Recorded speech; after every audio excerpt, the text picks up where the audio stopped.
Episode 277, Regulating Your Nervous System Through the Power of Service with Heather Rackham. Welcome to Latter-day Life Coaches, the podcast where each episode is a conversation between me, Heather Rackham, and one of my amazing coach colleagues. Each coach here is a member of the Church of Jesus Christ of Latter-day Saints and a highly trained, experienced life coach making a great impact in the lives of their clients. And together, we have one main goal, helping you live your best life no matter what. You ready for this conversation with a coach? Here we go. In this solo episode, Heather Rackham breaks down nervous system regulation in a simple, practical way and introduces a powerful, often overlooked tool, service. While many strategies focus inward, Heather explores how shifting outward through meaningful connection can calm the body, reduce overwhelm, and deepen spiritual and emotional resilience. Blending science, personal insight, and faith-centered principles, this episode offers listeners a fresh perspective on regulation, not as eliminating hard emotions, but increasing our capacity to sit with them. Through intentional service, we can move from anxiety and disconnection into peace, purpose, and belonging. Please enjoy. Hey guys, I'm doing something today that I haven't done for a really long time. I'm doing the podcast solo, so should be fun and lonely. Just kidding. It'll be a good time. Today's topic is something simple, but really powerful. We hear a lot about nervous system regulation. I think if you're on Instagram, social media in any way, that's kind of a buzzword that's thrown around a lot, but I wanted to talk about it today in a way that kind of feels usable and helps you see maybe how you're already doing some of the things to help regulate your nervous system and what you can do to make it a more intentional practice in your life. And more specifically, I want to talk about one of the things that I think is kind of overlooked when we talk about the nervous system. So let's just do a high-level overview of the nervous system. At the most basic level, your nervous system is always asking one question: am I safe? Now, the thing about the answer to that question is a lot of us think, yes, we are, because we're not in a physically unsafe situation, but our nervous system doesn't know the difference between physical safety and emotional safety. It doesn't really know the difference between something that might be happening right now and something that happened a long time ago, and our body is remembering what that event felt like a long time ago. If something similar is happening to it right now, so it feels like the exact same thing is happening, like it might be a live thing happening. So that's an important thing to know. I might ask the question, are you safe? And you'll be like, yeah, of course I'm safe. But does your body really feel safe is the question. Depending upon how your body answers that question, you'll either feel calm or connected or grounded. You could feel overwhelmed or anxious, reactive, or shut down. When we're dysregulated, everything feels harder. Our thoughts spin. I'm the queen of rumination. I always like to say our emotions feel bigger. And I think it's really easy for us to feel disconnected from God, from ourselves, and from other people when we're feeling dysregulated. So a lot of the work we do, whether we realize it or not, is about learning how to come back into a regulated state. Not to get rid of hard emotions. And I think that's what most of us think that the goal is to get rid of feeling something difficult. I certainly would love to get rid of feeling something difficult. I actually just experienced that this weekend, wanting desperately not to feel the emotion that I was feeling because it was so uncomfortable, but kept reminding myself, wait, the point of regulation is not to get rid of the emotion, but it's to be able to sit with it and to tolerate it, to let it be here and for that to be okay. So once again, we're learning to increase our ability to be with those hard emotions. I love how Leah Davidson talks about this. She's actually one of my teachers and mentors on the nervous system. She teaches that we are expanding our zone of resilience. So that is the area where we are able to stay in a regulated state, even if things don't feel super fantastic. We're expanding our ability to experience those things, meaning we're increasing our capacity to feel hard things without becoming overwhelmed by them. So here's some of the ways that we regulate. There are a lot of different ways that we can support our nervous system. Some of them you probably already know. We breathe deeply. We can slow down. We can get outside. We move, go for walks, anything physical. Pray, and like we offer prayers, we practice stillness, talking to somebody who's safe, crying and allowing emotional release. All of these things signal to your body that you're okay, that you're safe, and they really do matter. But there's one that doesn't always get talked about in this context, and that's the one that I want to talk about today. And that is service as a regulation tool.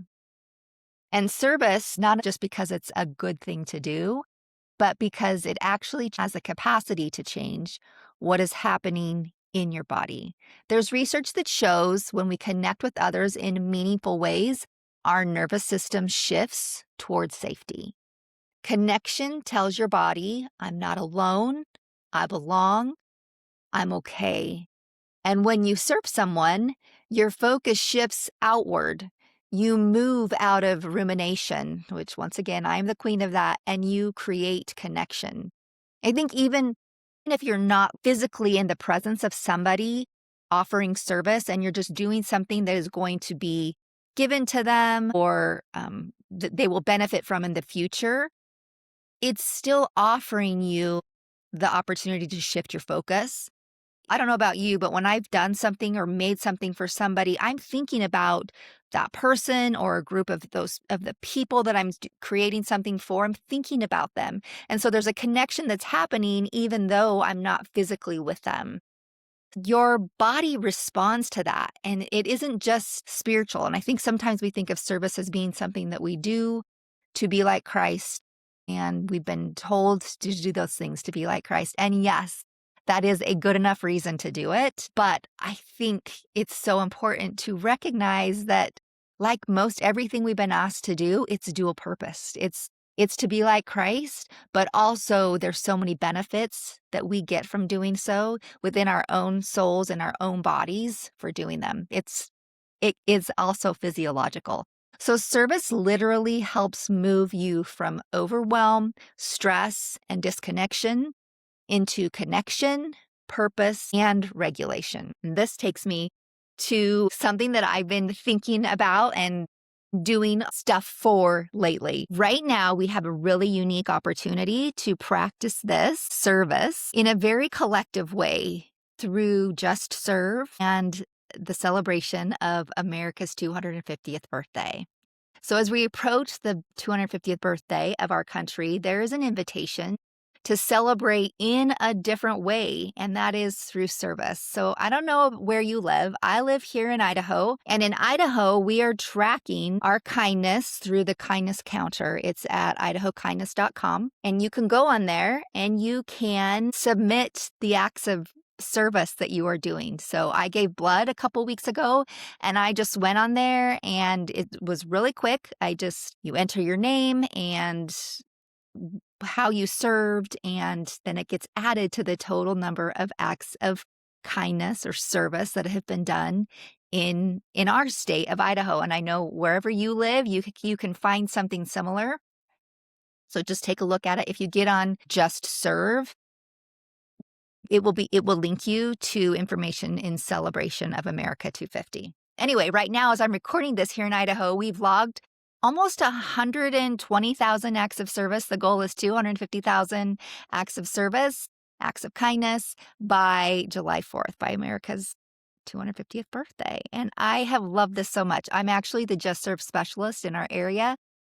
And you might be asking, what is Justserve? If you don't know, Justserve is a website that connects people who have service opportunities.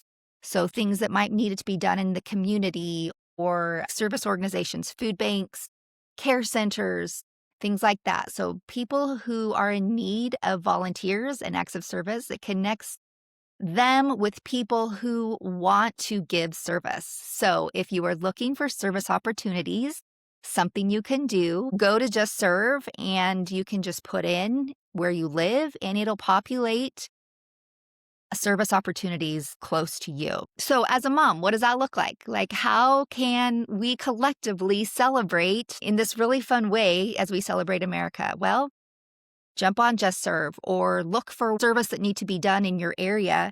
You can involve your kids in those small acts of service and let them feel what it's like to help someone. But also when they're doing that, maybe help them recognize what that feels like in their body. And if they have been feeling anxious or unsettled, be intentional about letting them see, asking them questions to see how they feel when they serve. Does it calm you? And so when you go into a service opportunity, yes, give the service, but also if you intentionally think to yourself, this is something I'm also doing to help me calm my own system. Like if are intentional about it, it actually increases the benefits that we experience from doing that. So yes, we're giving service and we love that opportunity. And also I'm serving myself in some way as well. How can you implement this or use this practically with your family? Same thing. Pick out a small act of kindness each week that you could do. Do something small and consistent and be intentional about it. As church leaders, invite your youth to participate together. Some high schools have Justserve organizations. They could easily find a service opportunity through that organization. Send your youth to Justserve to find service opportunities in their area, or as youth leaders or, Relief Society and Elders Quorum, jump on Justserve and see if you can find something in your area that you guys can do. It will be beneficial for you. It connects people to God, it connects people to themselves, which helps once again in that nervous system regulation. And it is increasing the love and connection in your community for other people as well. Service doesn't have to be big to be regulating. It just needs to be intentional. And it feels so good. So if you've been feeling overwhelmed, stuck, or disconnected, I want to offer you something simple to try this week. Serve somebody. Not to fix everything, not to avoid what you're feeling, but to support your body in feeling safe enough to move through the things that you're feeling. Because we were not meant to regulate alone. We are connected and communal beings. We were meant to have each other. We were meant to connect. And sometimes the way back to ourselves is through somebody else. And remember, if you do offer service, whether it's this week or in the future, in this year of 2026, as we're celebrating America 250, log it. Jump on, if you're in Idaho, to idahokindness.com or find the local counselor in your area in the state where you live. If you go to Justserve, it will link you to America 250 resources where you can find those things and log it so that we can all be part of something bigger, something collective, and we can help to create more connection for ourselves, for those that we love, and for members of our community. Thanks for being here, everybody, and we will see you again next time. Hey, we just wanted to thank you for spending part of your day here with us at Latter-day Life Coaches and being part of this conversation. Share this with your friends so that you can have a conversation with them on this topic as well. And as always, subscribe so you don't miss a single episode. Have a good one, my friends.